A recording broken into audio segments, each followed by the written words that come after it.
तो परमात्मा जब सर्वप्रथम रूपांतर करके अपने पुत्र सहजदास का रूप बना करके आए थे, जहाँ पर ये काल भगवान 1,00,000 प्राणियों का आहार करता है, वहाँ एक तपतशिला है, एक तवा होता है, जैसे अच्छा लंबा चौड़ा तवा हो, और वो अपने आप पत्थर की टुकड़ी है, अपने आप स्वतः गर्म रहती है, बहुत तेज गर्म रहती है। और ये काल 1,00,000 मानव शरीरधारी प्राणियों के सूक्ष्म शरीर को उस तपतशिला पर डालकर इनसे गंध निकालता है, इनको खूब अच्छी तरह गर्म करता है, और ये प्राणी वहाँ तड़फते हैं बुरी तरह उस तपतशिला के ऊपर। और इनके अंदर से सारे जीवन में जो इन्होंने स्थूल शरीर से जो विकार किए, कोई आहार किया, सुल्फा, तमाकू, शराब पी, वो सब अंश उस सूक्ष्म शरीर में डिपॉजिट होता है, उसको वहाँ गर्म करके जीव के सूक्ष्म शरीर से निकालता है, तड़फ जैसे बहुत बुरी तरह मेल्ट कर देता है, पिघला देता है उनके शरीरों को, बहुत बुरी तरह गर्म बहुत करता है, लेकिन जीव मरते नहीं, परेशान बहुत होते हैं, तो उनको बहुत ज़्यादा पीड़ा होती है और हाहाकार चिल्ला चिल्ला कर अचेत हो जाते हैं। और उनसे निकले हुए गंध को ये काल भगवान 21 ब्रह्मांड का स्वामी, जिसको ब्रह्म कहा जाता है, जिसको ज्योत स्वरूपी निरंजन भी कहते हैं, ये आहार करता है, उस गंध को खाता है। पुण्यात्माओं, यहाँ आप देख रहे हो, बकरा मार लिया, मुर्गा काट लिया, उसकी जान गई, तड़फ रहा है, और खाने वाला बनाकर उसको नमक मिर्च गिर के उंगलियां चाट रहा है, खुशी मना रहा है। ये सारा ही ऐसा व्यवहार है इस गंदे लोक में, अपने स्वार्थ के लिए जीव ना जाने के जुल्म कर डालता है। परमात्मा ने आकर यही बताया कि जिस लोक में तुम रह रहे हो, ये रहने का ठिकाना नहीं है, ये बहुत ही गलत और गंदा स्थान है, यहाँ कोई भी व्यवहार ठीक नहीं है किसी भी प्राणी का। आप सतलोक में रहा करते थे, उसको छोड़कर आपने बहुत बड़ी भूल की है, उस गलती का सुधार कर लो और चलो वापस अपने सत्यलोक में, जहाँ कभी मृत्यु नहीं, कोई दुख नहीं, कोई कष्ट नहीं, कोई टेंशन नहीं, कोई रोग नहीं। लेकिन हम गलत ज्ञान से इतने रंगे जा चुके हैं, हम उन दंत कथाओं से, लोकवेद से इतने ओत प्रोत हो चुके हैं कि हम इस सत्य को स्वीकार करने को तैयार नहीं होते।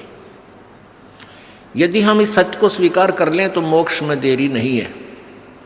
मोक्ष तो सबसे आसान है, उसका तरीका मिलना कठिन है, उस तरीके पर, उस विधि पर विश्वास होना ही मुश्किल है, कठिन है। कठिन इसलिए है कि हमने गलत ज्ञान गढ़ा सुन रखा है। करोड़ों संत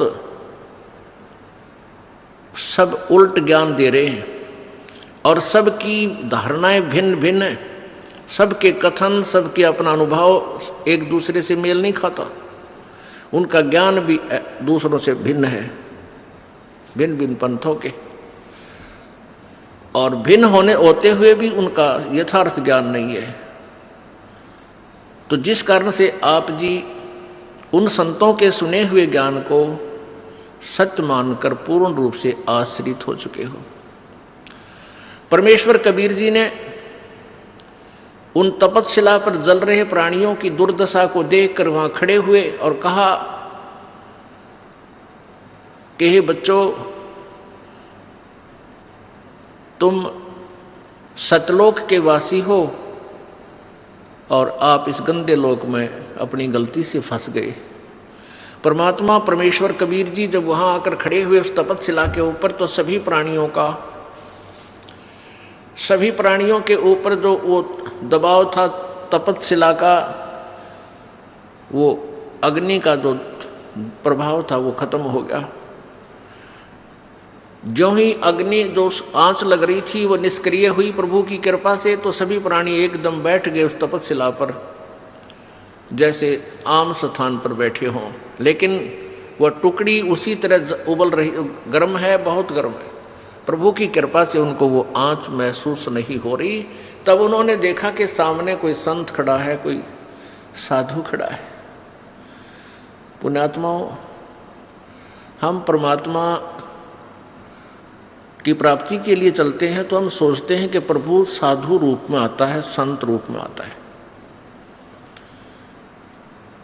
और ऐसा ही होता है। परमात्मा भी कहते हैं कि ना जाने किस रूप में परमात्मा मिल जावे।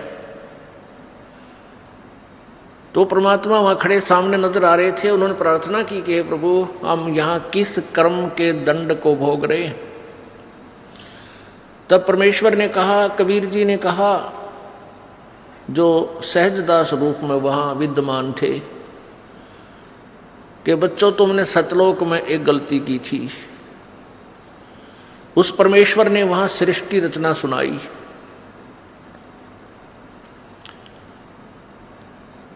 उन्होंने बताया, परमेश्वर ने बताया कबीर जी ने,